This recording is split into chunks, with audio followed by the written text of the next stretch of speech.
Hello, everybody. Really wonderful to see you. I know one of the goals of Research Week was to show how research happens in every corner of this university. Well, I think this might be the first ever research symposium to happen in the atrium of the concert hall building, and how fitting that it is. So really, really wonderful to see you all here today. And I know you know from the brochure that what we're talking about today is arts practice research, but particularly the engagement of the traditional arts with this way of doing research. So it's my pleasure to do a little introductory context to the work, and then to turn to my colleagues to tell you a little bit about the work that they're doing in this area. In 1993, a very seminal, foundational document was published about arts practice research by someone called Prof Helen.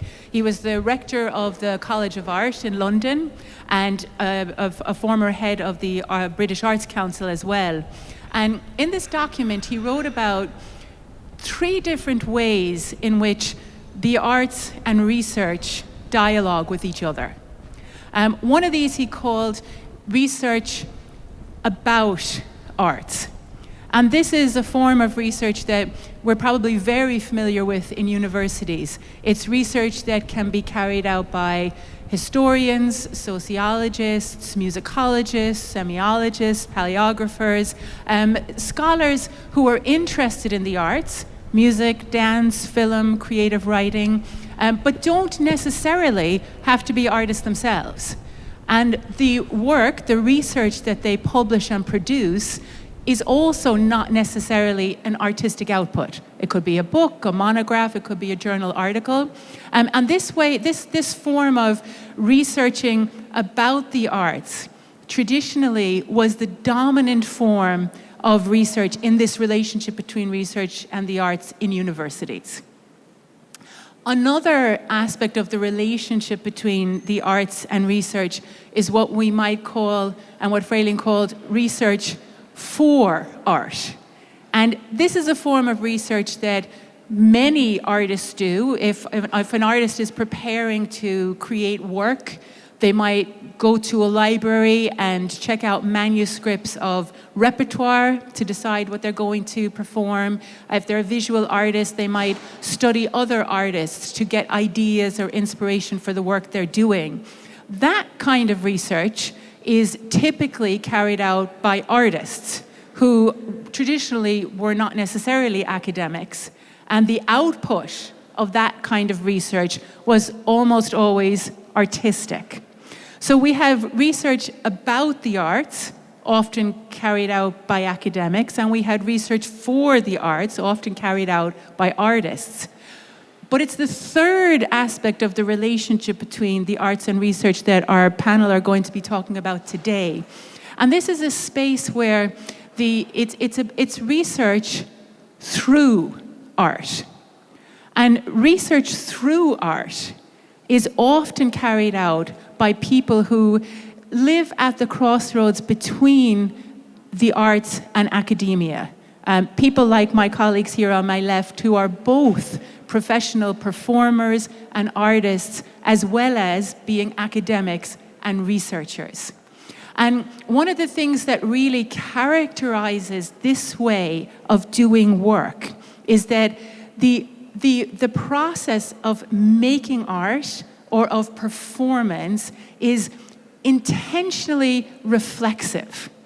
In other words, the process of creating the work is part of what the artist and the academic is studying, is engaging with, is trying to capture and to share and disseminate in different ways. Sometimes that dissemination is indeed an academic publication. It is almost always involves an element of creative work as well. The other thing that really distinguishes this way of doing research and this relationship between the arts and academia is that in a lot of artistic work, and we might even say in a lot of academic work, we're very focused on the product. We're very focused on the output. In fact, for some artistic practices, we might even intentionally hide the process, literally use smoke and mirrors to create this illusion that something magically happened. In artistic research, there's an increased emphasis on the process leading to that product. And again, as researchers, we know this, like the trail of breadcrumbs, the methods that we use to make work are a really important hallmark of doing research, aren't they? And so in artistic research, there's an interesting rebalancing of the relationship between process and product, where we're very, very interested, we're as interested in the process that leads to the creation of work as we are in the output. It's not an uncontested space, this liminal relationship between the arts and research in the form of work that we do, artistic research. Both sides, I think it's fair to say, both the artists and the academics have what I might call a healthy skepticism to the relationship between the two of these. Sometimes artists are concerned that this kind of intentional reflection, this deliberate self-consciousness can get in the way of making work. Sometimes this emphasis on capturing and documenting can distract from the output. On the other hand, academics are sometimes concerned or unsure how they can bring the kind of sensorial knowledge that we gain through the creation of artistic work into what we are always looking for in research, which is the archive, the trace. How can we capture what is sometimes deliberately uncapturable? The thing that we can hardly put into words when we make work, how can we capture that in a way that can become part of the canon of research? So there's lots of questions, I think very creative questions in this space between artistic practice and research. Within the Irish World Academy, this is an area that we've been interested in really since the inception of the Academy, and our deep commitment in all our courses and in all our research to the relationship between practice and reflection. And I think you're going to hear that from our colleagues here today. This kind of artistic research happens right across the Academy and all the areas and genres that we work in. But the focus of today's session is very much on how this has manifested in the area of traditional arts. And all of my colleagues here today are coming at this from different practices, as singers, as musicians, as dancers, and all, I think, have engaged in that very interesting, creative and dynamic space between performing and creating and doing research in quite distinctive and different ways. So I think just to get us started today, what I'm going to do is to invite my colleagues just to maybe say a few words about, maybe by way of introduction, introducing yourself, introducing your practice, and maybe I'd invite you just to say a few words about your own particular relationship with, or the way in which you've come into this artistic research space. And then maybe later on we'll have an opportunity for you to share some of that practice as well. Will that be okay? Fantastic. So I'm going to turn immediately to my left to my colleague, Dr. Brendan de Galle. Thanks, Helen. I am the course director of the BA in Irish Dance, and from September the MA in Irish Dance Performance. And I came here as an external examiner for the MA in Irish Dance Performance, and stayed on to do ethnochoreology and the PhD Arts Practice. And that was my first, I suppose, the first time I delved into bringing the practice together with the scholarly, as it was the scholarship. But I came out of the competitive Irish dance world and then the commercial Irish dance world with thinking very deeply about what it was that I did as an Irish dancer, and very, I suppose, thinking as well that people had very strong ideas about what it is we did do and told us what it was, but it didn't reflect what I understood it to be. And as I left, I wanted to have an opportunity to do things my way, or to kind of explore the aesthetic in a way. So it began with kind of exploring what it is that we do with our bodies, and does that alter in any way as you get older, as you dance with different types of music.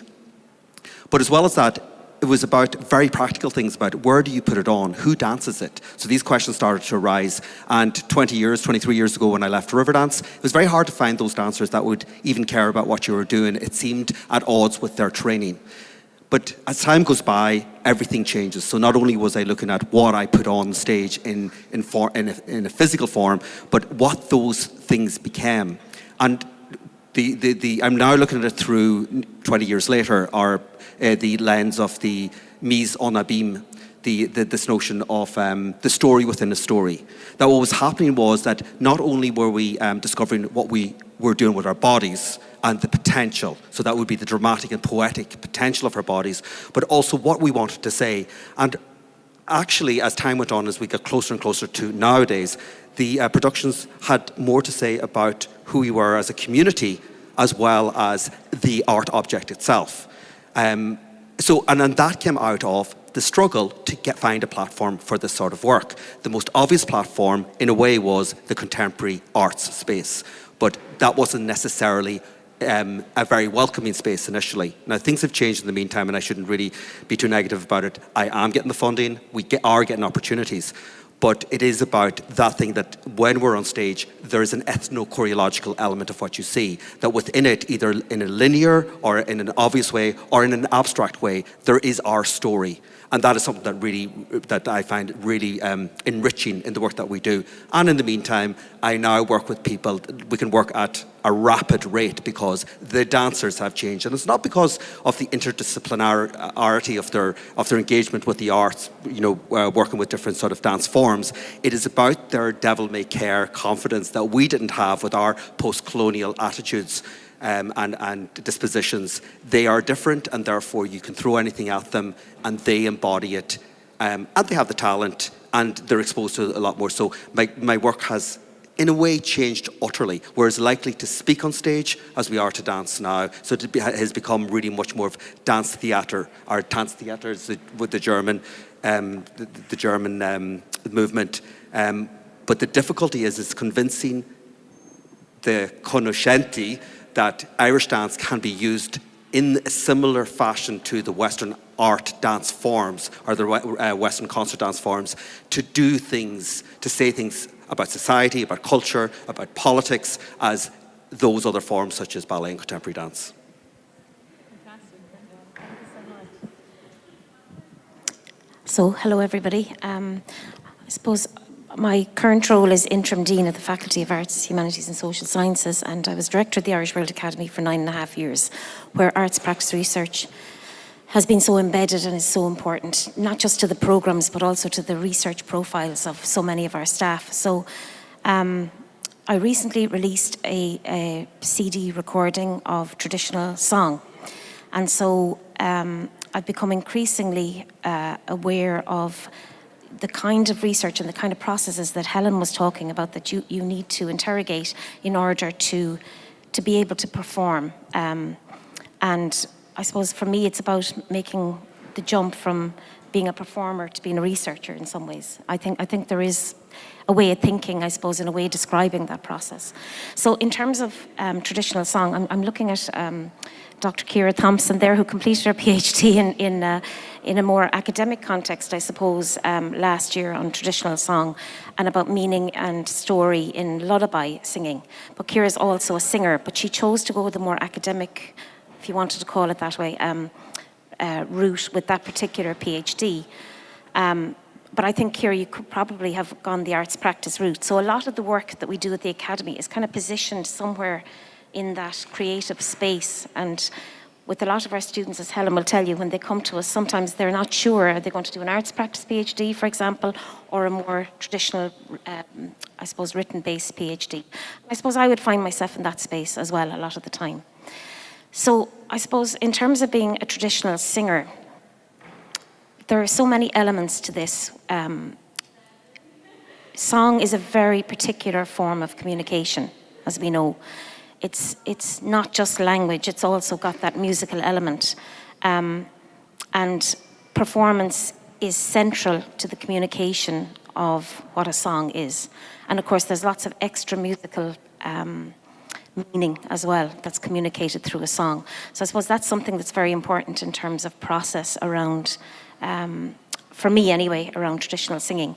But also, you know, as a traditional singer, I have to engage with archival work. I have to learn the songs, and I normally go to archives or increasingly online sources for that repertoire, to uncover the repertoire.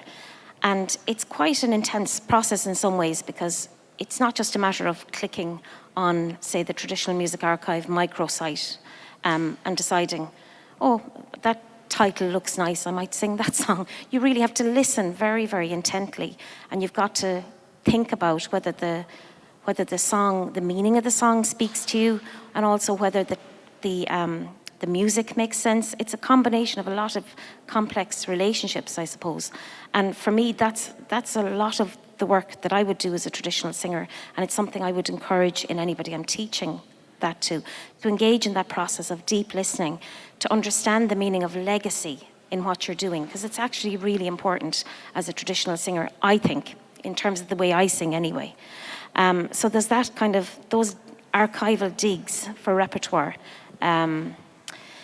Also embodying the songs in terms of familiarity. So again, you have to put rehearsal time in to do that. And for me, again, the songs I like the most to sing, and the songs that I think I'm most successful at singing, are the ones that I have been singing for some time. So again, that process of familiarity, building a connection with what's there, is very, very important. But also in terms of process, you have vocal work. So you have to put a bit of time into your voice and developing technique.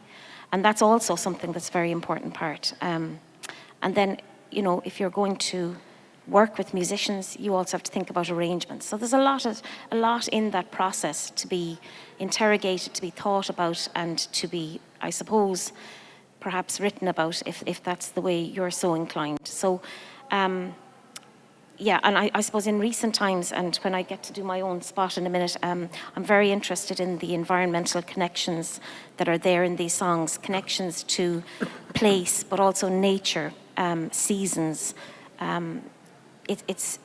Almost all these songs are imbued with that, and those deeper meanings that can be uncovered. So you might have a very surface meaning, but those deeper meanings, and that for me is part of my arts practice.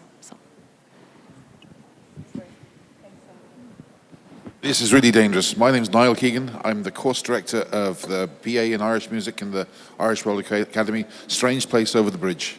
Come in, have a look round, have a listen. It's an inviting place. You might never get away. This is a dangerous thing because I've been given the microphone and told to speak about myself. And I like doing that. And so if you feel the need to leave halfway through, I'll understand. I suppose the fundamental thing for me that comes out of these sort of discussions, the ultimate thing, is that we categorize our experience. What to be human is to categorize, is to build different types of categories so we can understand and engage and relate with our world. And of course, that's fundamentally difficult and it's fundamentally dangerous. And I think this is one place where those sort of the engagement of this place we call the academic, and this other place we call the performative, and then trying to say what they can be the same place, the same space. That's the fundamental difficulty we all have, and that's the one that I have. It's one that I do have. I separate myself professionally as an academic, as a person who goes and does occasional pieces of research and organises performance exams, and then teaches Irish traditional music studies or bits of ethnomusicology. That's my academic world. But I suppose more fundamentally, I'm a flute player. I was a flute player before I was an academic. I was given one of these things when I was 8 years old by my mother. She went. Well, the story was I was sent home with a classical flute from school, and my mother, who's from North Leitrim, looked at it and said, "That's not right." And she went out, and 2 hours later, she came back with one of these, and that started my fundamental schizophrenia for the rest of my life, between this shiny flute and this black flute. So I am fundamentally a musician. That's who I am. I'll be a musician after the academic bit of me dies, and I was a musician before it came along. As an artist, I think, again, the much-used trope, I mean, Helen used it, that I always see myself as coming out of this liminal space. You might gather from my accent, I am not from this place. I was raised in London. I was raised playing classical music and Irish music. This place, as our founding director, Micheál Silva, this place between worlds, which is a really creative space. It's a place you can be disowned, you can be lost, it can be scary, but also it can be a place where you can actually make really interesting art, really interesting music, really interesting dance. And that's, when I look back on it, that's really where I came from. There's this struggle between the traditional me and the classical me, and the Irish me and the English me, and this artist who's trying to emerge out of that and reflecting on it. As an academic, I came here in 1990 to do a research master's degree on traditional flute styles. I was going to sort it all out. I was going to write the book. It proved to be a lot more complicated than that. But I suppose as an academic, I've dabbled in the worlds of ethnomusicology, traditional music studies. That's where I'm coming from. That's where I've been. And I suppose a big part of my the fire behind my academic life is to try and bring the practices that I love, that traditional music, lots of different traditional music, lots of different musics, and to bring them into the academy, bring them into the university, not just as arts practice, but bring them at undergraduate level and MA level and all over the place, so that the university can be a safe space for these practices to develop. So I do come from this very ethnographic space, which is largely an observational sort of space. You observe the things that are going on around you, and you write out of it. I mean, we do have things like we do have participant ethnomusicology and ethnomusicology, which is about the sort of community engagement. But largely, as a discipline, it tends to be fairly sedentary and observes, and there's nothing wrong with that. And because for me, the big difference between that, fundamentally between that and arts practice, is that arts practice is about doing, it's about making, it's about creating. It's an action art. So there's a fundamental divide there, which can be a good productive sort of space. As far as arts practice is concerned, I struggle with that. I still struggle with all the ideas around arts practice. I struggle primarily I understand the idea of arts practice and the idea of process and how it can engage some of the big questions of the world and all these things. But then I think about my own arts practice, and to find a space for that in those sort of articulations, I find really hard. My first engagement with arts practice was when myself and Helen and Micheál and Mary Noonan went off to Tisch, the Tisch School, in one of the great centres for arts practice research, the Tisch School in NYU. Now, we won't even mention the war at the time, which was, you can't do arts practice around interpretive art. You have to create new art to do it. And of course, as somebody who's a traditional musician, my life is about interpretive art. I'm about new and interesting ways of playing the box of War, not creating a new symphony for the traditional flutes or whatever. I am an interpretive artist, but that's a different fight. But from then, it's sort of that was the start of my journey, and now I've engaged lots of students successfully who've engaged really interesting research questions where their arts practice has played a major role in the structuring and the articulation and the answering of their research question. It's where the arts practice plays an essential role, where they're making the music, where doing the dance is, you can't actually articulate the question. You can't answer the question. You can't approach it without actually doing it. And that's been really productive. So I've had students who've done things like, who've engaged in journeys about how the cello has become can become part of a traditional music practice.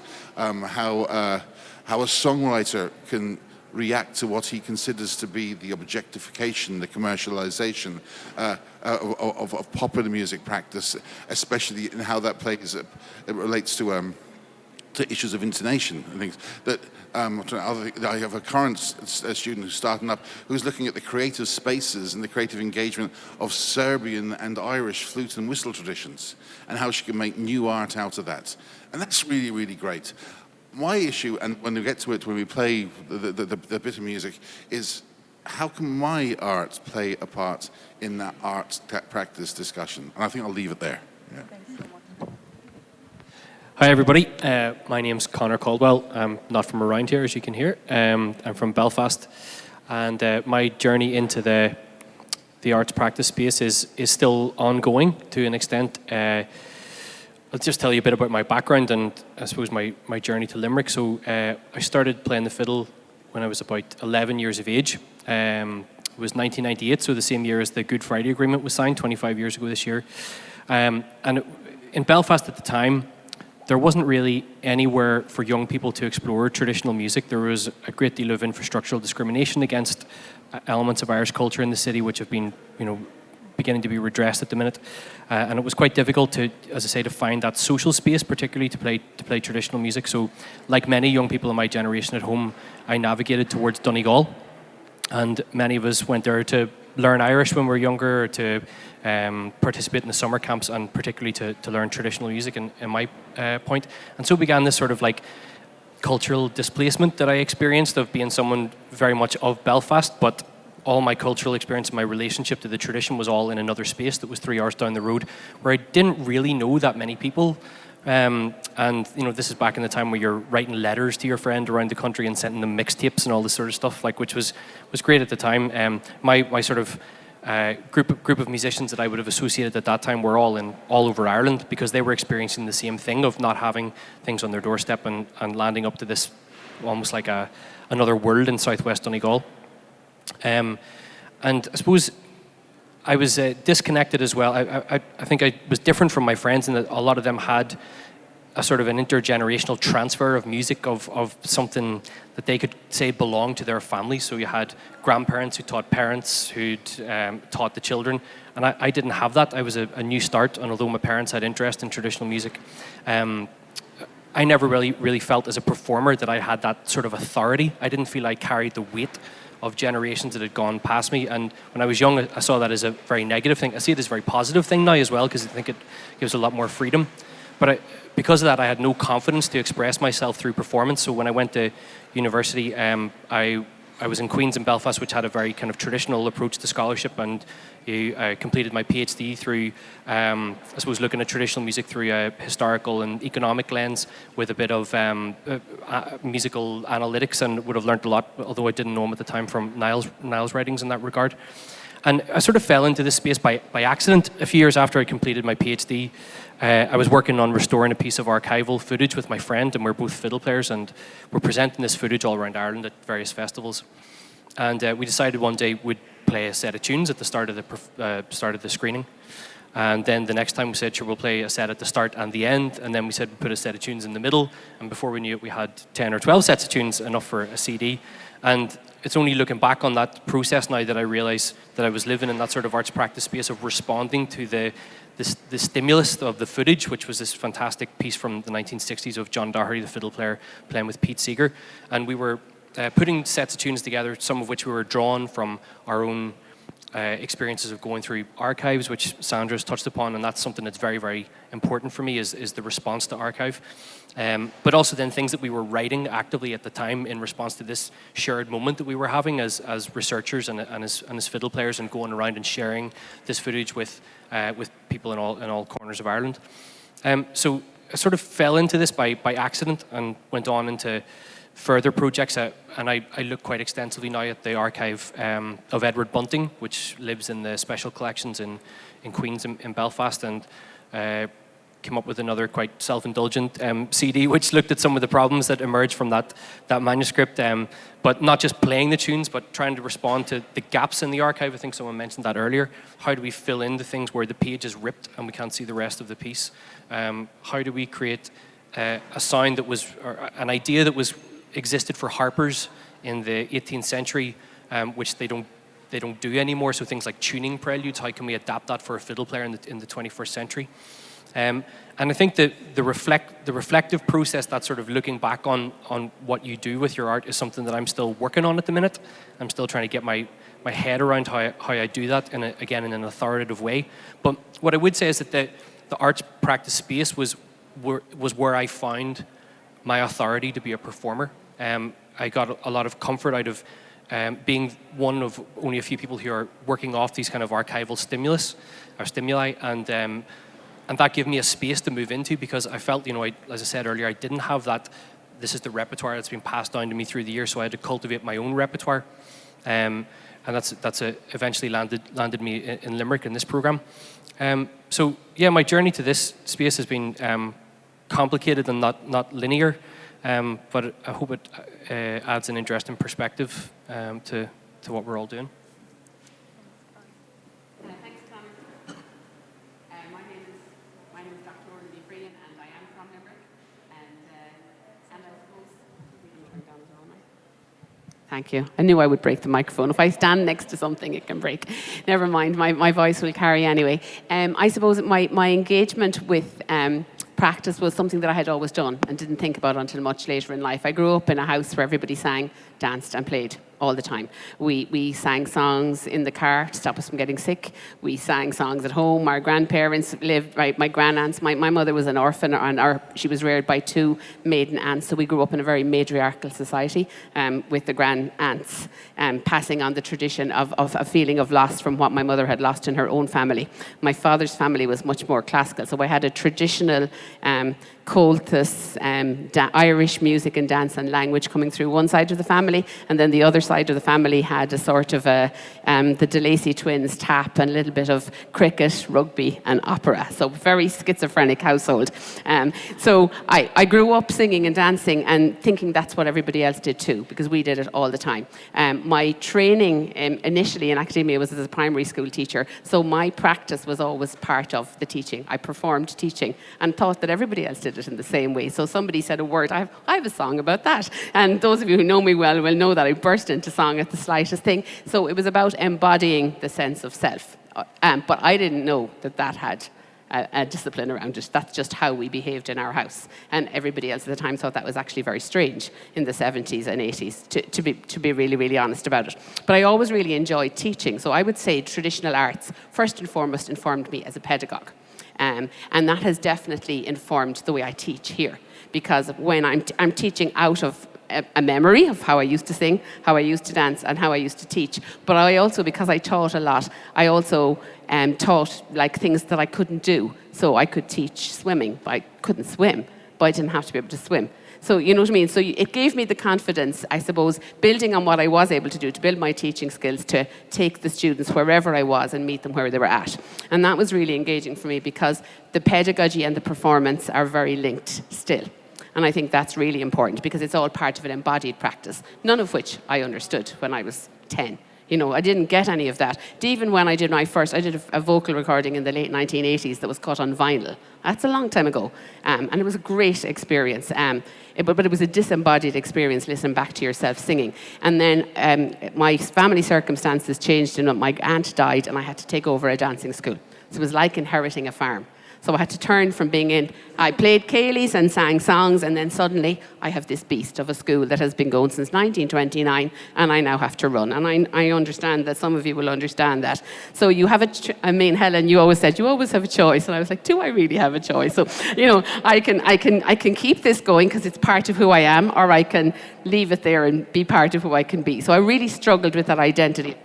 Do I want to be I did want to be a teacher. Not necessarily a dance teacher, but I suddenly had a school of really good dancers and a legacy of a farm. It was a bit like the field to run. So in the 80s, literally just after making the first vocal recording, I suddenly found myself teaching dancing and teaching school. And even though that had always been part of my teaching at school, I realized I was going to have to do something different if I was going to make the next choice. So that's when I encountered ethnochoreology. And actually, the exact opposite almost, Niall, to what you were saying. They were all kind of built in together, because the ethnochoreology was an application of the dance and culture. And that helped me to find a way to be myself in music, song, dance, culture, teaching. So it has definitely linked into my research, because the ethnochoreology coming out of the body is very applied. It has to be. And it's directly related to the research that I do now. So after a very circuitous route, the all singing, all music, all tin whistle playing made sense in the context of not just performance, but also participatory arts. So I did some, like, I've toured the world, I've performed in loads of different places, but I also did a lot of teaching. So you had that presentational and all that participatory. And I'll talk about it later when I talk about the example. That participatory, I suppose, arts has become my practice in getting other people to take part. So the teaching is linked, but it's all now very much rooted in Irish music and dance also, if that makes sense. So the fact that I have always been singing and dancing and always will be singing and dancing, I've made sense of it through my teaching, but also through my research, and I see them being as connected to each other. So it has become a cyclical process. And then because of that, that has really helped me to engage my students where they're at, because I was always used to teaching things. In my teaching style isn't that I teach, it's that I let the students find out what they can through what I know and what they know and encountering the world. So that reflexivity has always been part of the process. And I would probably say that's my practice. Teaching is my practice, informed by trad arts, hampered a little bit by the collective family heirloom that I still feel I have to have. And it's funny, you know, when you go to a funeral and there's a eulogy and they say at the end, you know, what did she do? And I was like, how do I want to be remembered? And I just want to be. I just want to be whoever I am now with whoever I'm with now. And so for me, the traditional arts allowed me to become that person. And I want to help engage other people to become the best version of themselves by using music, song, dance, or whatever it is their practice might be. So I find ethnochoreology actually quite close to arts practice because they're both applied, if that makes sense. Thank you so much, Orla, and to all of our panelists today. I think what you can hear, there's a number of key themes coming out, I think, in everybody's introduction. And I think I think people are sharing with us, even though that space between artistry and academia, between reflection and practice, can be quite a creative one, it can also be quite a complicated, quite a confusing, and quite a challenging one. And this has impacts, I think, across many aspects of research. It has impacts across research identity. You know, I think arts practice researchers have to immediately disavow any pretense at objectivity. You know, the research, because it's coming out of something that, as our panelists have said, are at the core of a person's artistic identity, and therefore becomes core to your academic identity.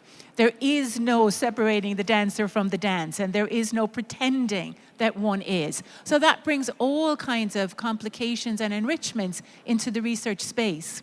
I think one of the themes that came out a lot in people describing very meaningfully, if I can say, the different doors, the accidental entry into this space, is also linked to things that we talk about around research method and methodologies. What does it mean to try to collect, capture, document something that is so embodied and so sensorial, and sometimes to engage of an active translation into language? I would invite you to observe your own reaction to what we've just done now in sharing through language our artistic and academic identities, and what will now happen in a moment when people start to sing and to dance and to make music. And think about the different ways in which you receive that knowledge. And if I can maybe finish by saying, and when I finish and slip off the stage, it's because, in fact, I'm heading to Dublin to launch a new open access film from a national organization called IMBUS, which I currently chair. And this is a network for artistic researchers.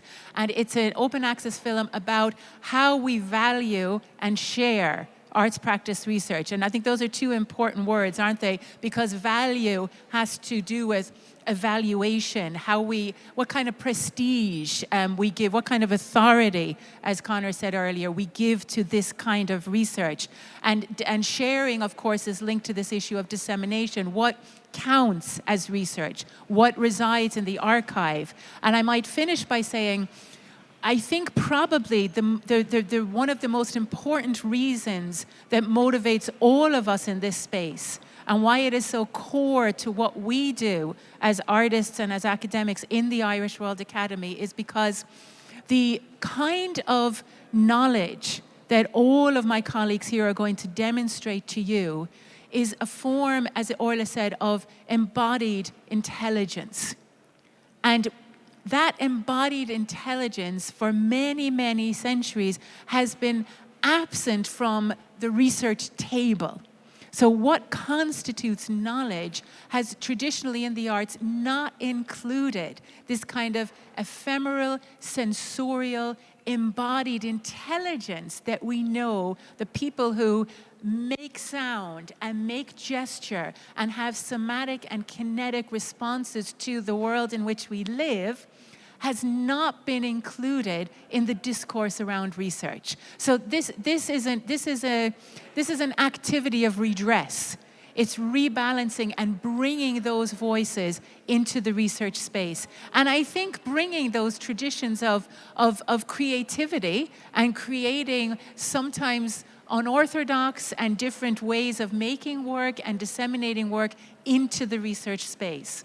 So with that, I think we've shared our words with you around how we approach this. And now I think we are going to share our movements, our songs, our sounds, our gestures, our capture in film and visual art to address some of the same issues, but through our practice. So again, maybe Brendan, I'll turn to yourself to start that process. Thank you so much.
I was going to say something, but we kind of covered a lot of talking already.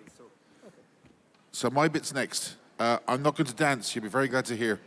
And also, I'm not going to play the flute. I'm going to play a recording that I made about, 5 or 6 years ago now, with a band of postgraduate flute players and a certain Professor Ryan Malloy from Maynooth College University. Yeah, and it's a band we fell out eventually, so we didn't put this out. But it was a band we called Flunked because of our third level engagement, and we were, to be honest, we were pulling a mickey out of another flute band called Fluke. So Flunked we thought was appropriate. They're not talking to us now anymore about that. So can we play the track?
Do you want me to explain why we did that? I think Helen was saying it was about processing. For us, that's about product. It was actually being able to do that. A lot of the arts practice stuff, for me, again, I see people answering big questions. A lot of that is because we can. I mean, I'm sorry, I'm not blowing my own trumpet. I'm probably blowing the trumpet the two other flute players are playing. There aren't. When we recorded that, there wasn't any other flute players in the tradition who were able to do that. That came from I have my flute in front of me now. I couldn't do that now. I'd have to go and practice for 2 weeks to do it again. That was a big part of it. A big part of it was to extend, to take apart a tune, to treat a tune harmonically, to look to traditions like the Cuban flute tradition, the Cuban flute band tradition. There's lots and lots of influence there, but a lot of it was about trying to create this thing that would have lots of humor in it. It's supposed to be funny. It's supposed to be hard. And it's supposed to sort of knock bits out of ideas of high art whilst being intensely creative. Whether that's answering any big arts practice questions, I don't know, and frankly, I don't care. I'm not sure if a student would pass the final exam if they presented that, but that's for another day. So I'm going to present something on the screens here now. I might play a little bit of a tune on the fiddle first, just for you to hear the air that I'm talking about. So I became, as I said earlier, really interested in archive, but the bits in archive that I think are often ignored. So I'm looking for the tunes that nobody plays anymore. I'm looking for the references to pieces of music that are mentioned in interviews with old performers, but there's no recordings of them because the person with the tape machine didn't think it was worthy to be collected. And I really enjoy that space of how we can try to interpret how those performers might have played those pieces from those little hints. And another thing I'm really interested in is the stories behind tunes. Sort of like tune stories. I don't know if there's a proper term for this. I call them tune stories. So think of traditional musicians back in the early part of the 20th century would have had a much smaller repertoire than like the average 15-year-old now. Like, they would have had maybe a couple of dozen tunes, or the best performers maybe a couple of hundred, but in comparison to what people have access to now, they would have had very small repertoires. And the story or the lie or the yarn that they told beforehand was more important than the tune itself, and the tune had to have some meaning, and then this is mapped into the local context, and mythical local figures are mentioned, and people from the fairies from the other world, and ghosts and all the rest of it. So I became really interested in that. And of course then when the commercial era came along in the 1970s, the record labels didn't have any space on their commercial releases for these stories because they took up too much room on an LP, and so it's just tunes the whole time. But lucky we've got a lot of these preserved in the archive. So I started to work along this idea of how to bring the stories back to life. But in the modern world, not everybody wants to sit down and listen for 6 or 8 minutes to a story without some sort of other distraction. So I came up with this idea that I would take the tune itself and I would create that into basically the soundtrack to the story. And then I worked with an animator from Donegal, from England originally, but living in Donegal, called Kim Sharkey. And we tried to piece these stories together. So this is one called Slan the Ceol, Farewell to Music, that's going on the screen now in a minute.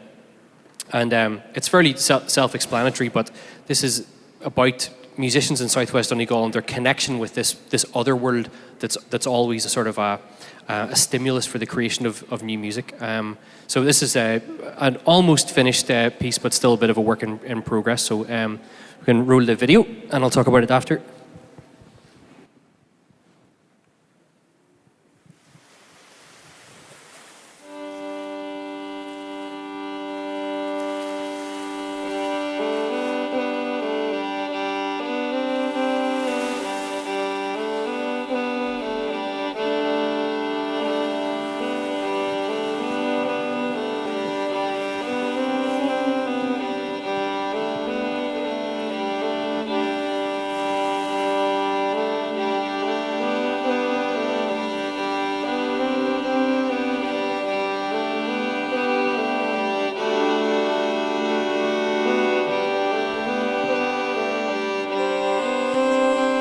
So I heard my father telling a story about a woman that lived in the west of Donegal.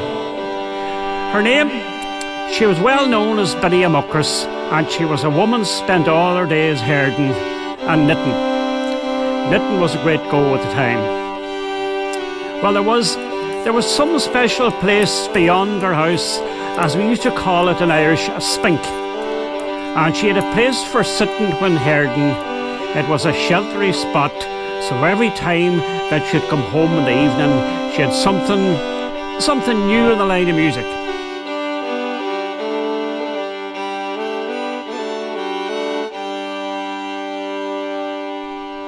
And the story goes the woman heard the music from the spink, but she could never see who were the musicians.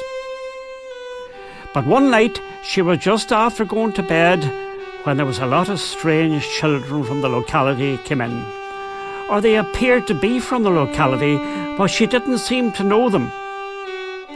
Sure, the children, they made very free, and they asked Betty to leave to dance a few steps through the house. It was rather late in the night, of course, but, well, said Betty, yous can dance away. Yous are only children, and dancing is an innocent pastime. Carry on. They began to dance, and they sung, and they enjoyed themselves well. Well now, said one of them to Betty. Betty, I'm sorry we're going to have to leave you soon, but we had a good night. Oh, indeed yous had, said Betty. I enjoyed it myself. And, is it any harm to ask you, Betty says, where, child dear, do you belong to around here, or what part around here do you come from? Oh, he says, Betty, you should know us very well, for we neighboured ye. We neighboured ye for the last 40 years, and many a good tune ever did we play for you.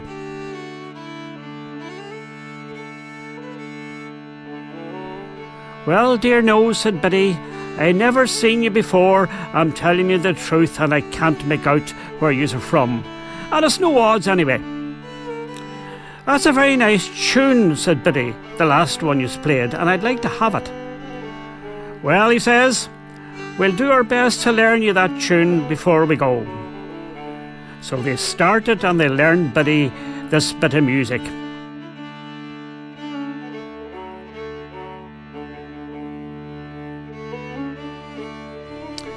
Part of this, the first part of this bit of music is like, you'd think it goes like a march. And then the finish up, it finishes up with a hornpipe. But Betty was very musical and she was very easy learned. Betty had the tune with her, and some years after that, my father happened to call to see Betty, and she lilted the tune over to my father. And it was a very strange thing about Betty, that she never left the locality at which she was reared, and she always had music for to lilt for the fiddlers about the place.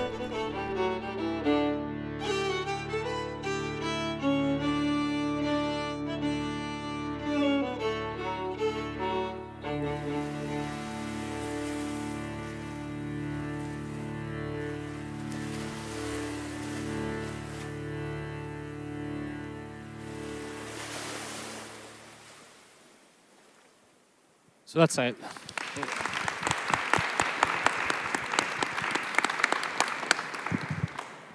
That's Slan the Ceol, and there's reference there to sort of a hornpipe piece that comes at the end, so I might just run over that once through on the fiddle just to hear the last bit of it.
So I find this very hard now to follow all my brilliant colleagues, but I'm going to talk just very briefly, and I'm going to sing you one, maybe two verses of a song then to finish.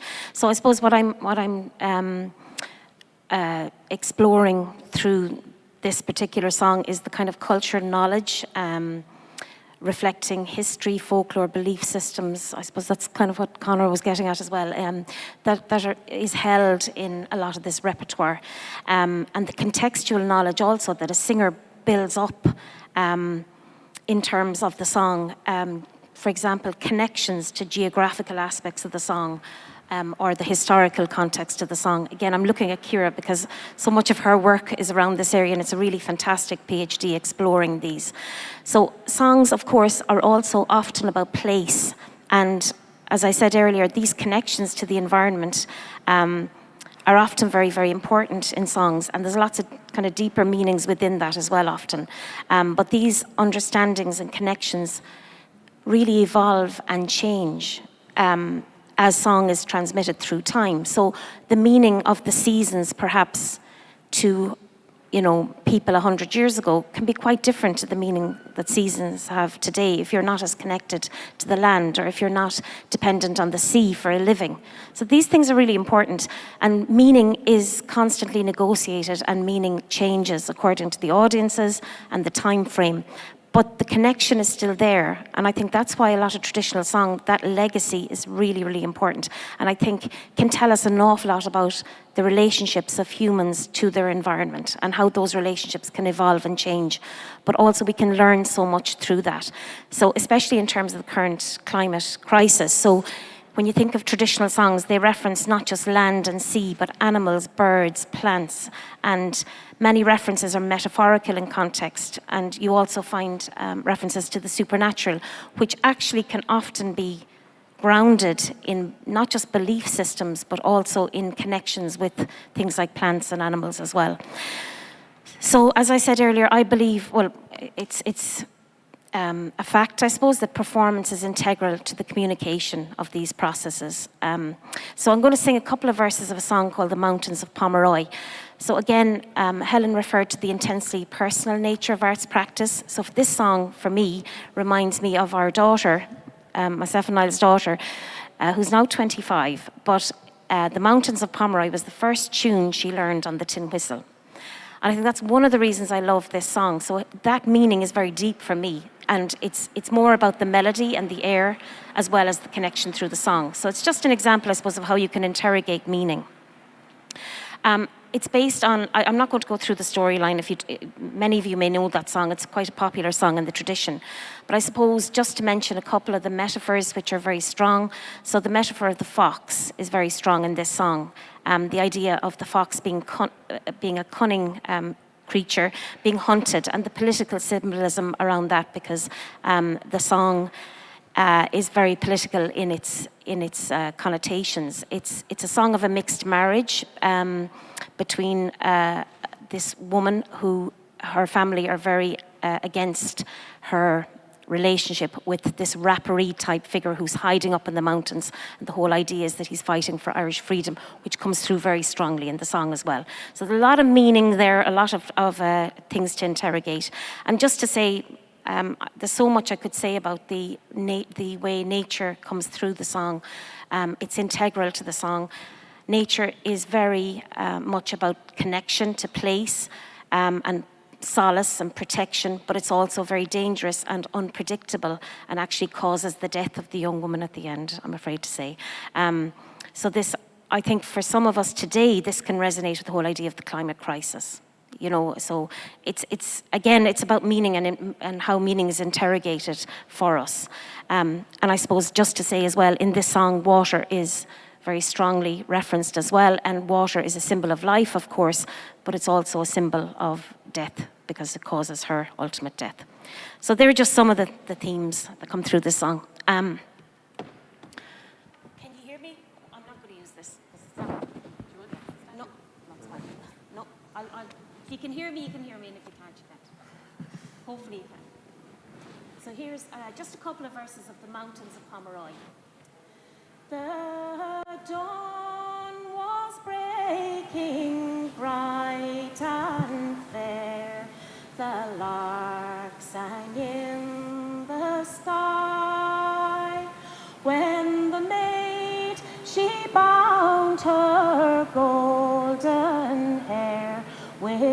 light glance in her eye. For who beyond the gay greenwood was awaiting her with joy? Oh, who bought her gallant Reynardine on the mountains of Pomeroy? An outlawed man in a land forlorn, he scorned to turn and fly, but he kept the cause of freedom safe upon the mountains high. Thank you.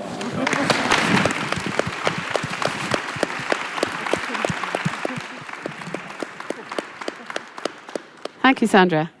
Okay, now we come to the Late Show part, and there's one for everybody in the audience, okay? We talked earlier on about using trad arts for research, and I've been very fortunate in that when I used to teach dancing, I had a really good student in Nina, and she later went on to study physiotherapy here. And then she came back and she wanted to do a PhD. So she did a PhD in set dancing for Parkinson's. So that started an arts and health connection for me with Dr. Amanda Clifford. She was co-supervising Joanne Shanahan. And I'd have to say Joanne Shanahan changed the course of my research profile, because her PhD on set dancing for Parkinson's is something that's still going in the communities. And that made me become very interested in the potential for movement in community arts and in arts and health settings.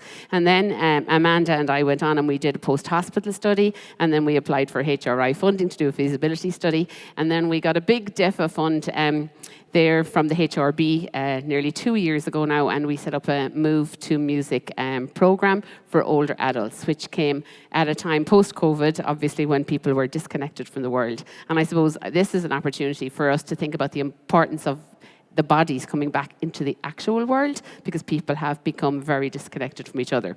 And our project was looking at people 65 to, we had up to almost 90-year-olds in 3 counties around Limerick. And actually, I see Stephen down there is one of the research team. So we had Stephen was the postdoc on it, and we have a music therapist, a physio, and a dancer working with the community. So they were co-creating the performance with us, and I hope you're going to co-create it with me now. And I've asked the lads to play a waltz with me.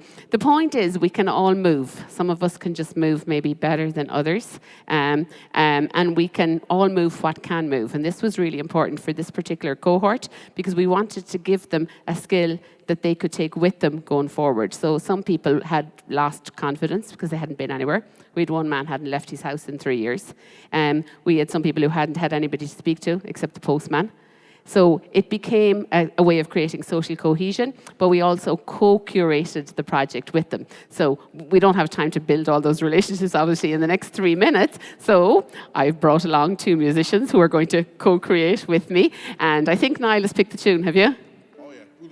Okay, so that'll tell you something about us all. We're going to do Bula Vogue, but hopefully you are going to join me. You don't have to stand because you're not warmed up, and I don't want anyone to sue me.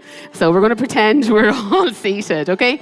So when we teach this, we don't go right or left. We just pick. I'm going to go to the stairs, and then I'm going to go to the door, because you'll be on the opposite side to me. And this is a waltz called the St. Bernard Waltz, which I learned from my colleague, Dr. Mats Moline, who used to teach this in community dance in Scotland. And we had a lot of fun teaching these kind of interventions. And it's something, Mats unfortunately had to retire from the university. I'm really happy that we're going to be able to continue to do this kind of work. And this is a different kind of an output. So the output from this, we've done the papers, but the output will be the intervention that we can share with communities. So we're currently working on the booklet. We're refining the intervention manual. Scott will probably be giving you a call, because we're going to film the class then, where we can train the trainers to go out into the communities, because now it has been delivered and validated by the physios, by the geriatricians, more importantly, by the people themselves, 100 of them from Limerick, Clare and Tipperary, who turned up every week. And the other thing that resonated me was when Conor talked about the stories. we shouldn't probably tell them, but myself and Stephen could tell stories that people got to recount when they got there, literally finding their own voice and their own bodies back again. So all I'm asking you is to move whatever will move. If it's your head or your hand, that's fine. So we'll do it once without Bula Vogue, just so that we get moving. So we're going to go 1, 2, 3, bum, bum. Okay? 3 and a 4. I do the 1 and a 2 and a 3, bum, bum. Back for 2. Go forward, come 2, come backwards for 2, then a nice little bow, and then give yourself a love for the last part, okay? So you can dance with whoever you like for the last 2 bars. And we had some fun with this. We had George Clooney, we had Liam McCarthy. Who else do we have? It was really bizarre, the people that people wanted to dance with. Okay, yeah, literally. Yeah, 2, 3. So we're going to the 1 and a 2 and a 3, bum, bum. 1 and a 2, come forward for 2, come backwards for 2, and a nice little bow, and then love yourself. This was the music therapist line. So give yourself a big hug, and we had great fun with this. So we tried to Bula Vogue? Twice, maybe? Okay. Don't go too fast now. We're 90, remember. Okay, well, I feel it after the week or after putting down, so...